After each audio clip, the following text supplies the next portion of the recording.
we really vacillate between the sublime and the ridiculous. And on that note, we invite Rajdeep Sardesai to the podium. Rajdeep. Thank you very much, Chairman Sir. My colleagues in the proposition, my worthy opponents whose false smiles only conceal their sheer embarrassment at having to defend the seemingly indefensible, members of the Calcutta Debating Society and Calcutta Club here, all of whom know in their heart of hearts that the criminal justice system in this country is broken. Let's cut the crap that we've heard for the last 40 minutes and admit it. I find it bizarre, frankly undergraduate, that members of the opposition have chosen to engage in wordplay and look at those two words, often and seldom, to try and defend the indefensible, including Orgo Sengupta, who went to the same university as me, but do not judge people even if they've gone to the same university. And even more bizarrely, my former colleague Barkha Dutt says, justice is not being often demanded because there are no candlelight vigils. Madam, you confuse demand only with candlelight justice and online campaigns. You do grave disrespect to each and every Indian citizen who wants justice for himself or herself when they are on the wrong side of the law. It's a grossly elite proposition that you throw before us, only designed to confuse and detract from the real seriousness, which is quite simply the fact that justice is not delivered in this country to those who are powerless, who are poor, and who are marginalized. The essential point is that those who have influence and access to the system of which the worthy judge was once a part of are the ones who get justice in this country. And we must admit that, and admit it with candor. I am in a gathering with distinguished jurists and lawyers, so I'm a little careful of what I say. But I want to say this today. Not a tale of two cities, but a tale of two journalists must be told to you to understand how this country works. In October, or rather November 2020, a vacation bench of the Supreme Court, headed by the distinguished former Chief Justice D.Y. Chandrachud, sat on a Saturday because Arnab Goswami, another former colleague of mine, who had been arrested, I believe wrongfully, by the Maharashtra government in a case of abetment for suicide and spent all of 6 days in jail. The court opened on a Saturday to ensure Mr. Goswami was given his constitutional freedom. Mr. Chandrachud spoke of liberty at the time. Mr. Goswami had rightly demanded justice as each and every citizen does. The court delivered by granting him bail and his freedom. Well done, I say to the court.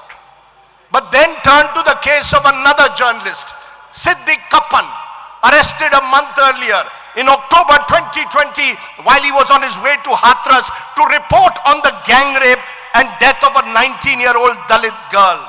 At the time of his arrest, he was working with the Malayalam news portal, was the secretary of the Kerala Union of Working Journalists.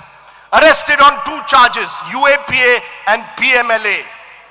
He was granted bail in the UAPA case in September 2022, finally released on bail only in February 2023, more than 2 years since his original arrest.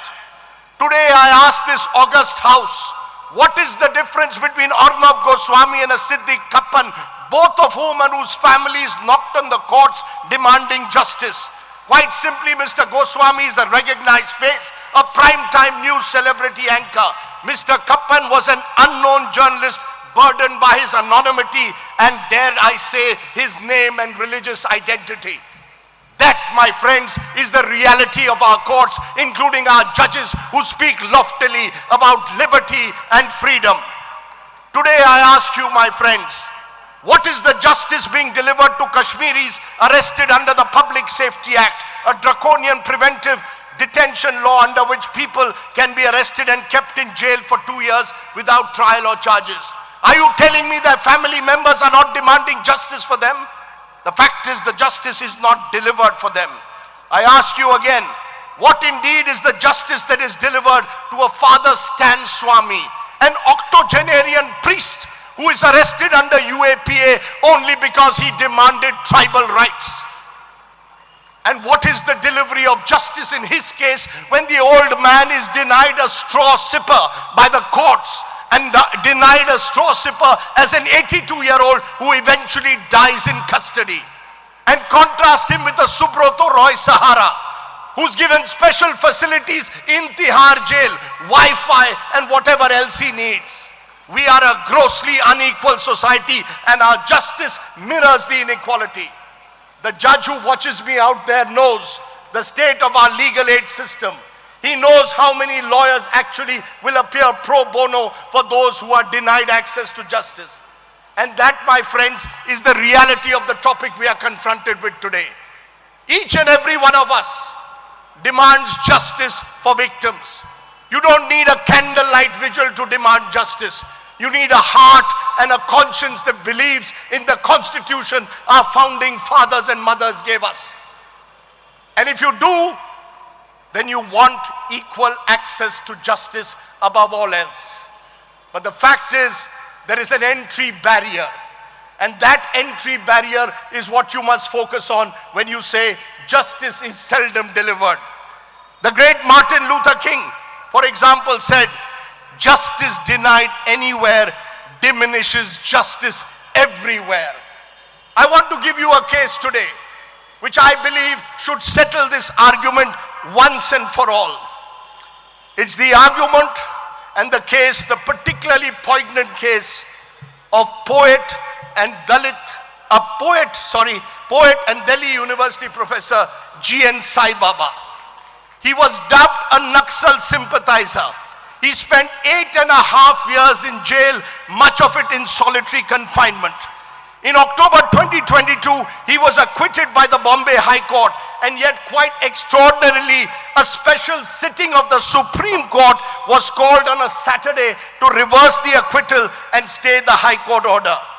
Was G.N. Sai Baba a professor who's 90% disabled? 90% disabled, such a grave risk to society that the court was unwilling to even wait till Monday to hear the matter, that there was such great urgency to send him back to jail. G.N. Sai Baba, my friends, died last year. The years in jail had taken a heavy toll on his body.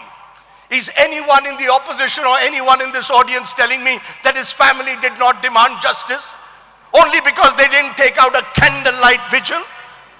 The truth of the matter is they demanded justice, it was not delivered. Are you telling me that the family of Umar Khalid, who for the last 4 years has been in jail in a case which has not even charges been filed, his family does not demand justice? The truth of the matter is the same judges who pronounce loftily in gatherings like this about life and liberty are selective in their wisdom when it comes to the poor and the marginalized. And that, ladies and gentlemen, is the reality that must stare us in the face. Yes, and this audience knows it better than anyone else. It was great to see you out on the streets protesting spontaneously on RG Car. And yes, you did demand justice. And yet, to a large extent, you have got justice to the point where the Chief Justice of India even decided to live stream the RG Car case. But I ask you tomorrow, in a country where you have women being raped and murdered in different parts, how many of our judges will live stream cases that have less high-profile publicity?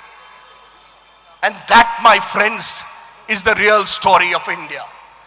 Just as we are a grossly unequal society, when 10% of our population accounts for 70% of the income, the truth of the matter is that 10% also has access to the law that the poor and the disadvantaged do not. Which is why the proposition is simply where your conscience must lie. And I appeal to your conscience as people of this great state of Bengal and India. Your conscience must tell you once and for all that we have a broken criminal justice system, whereas a Niti Aayog report said it will take 324 years to clear the backlog of cases in this country.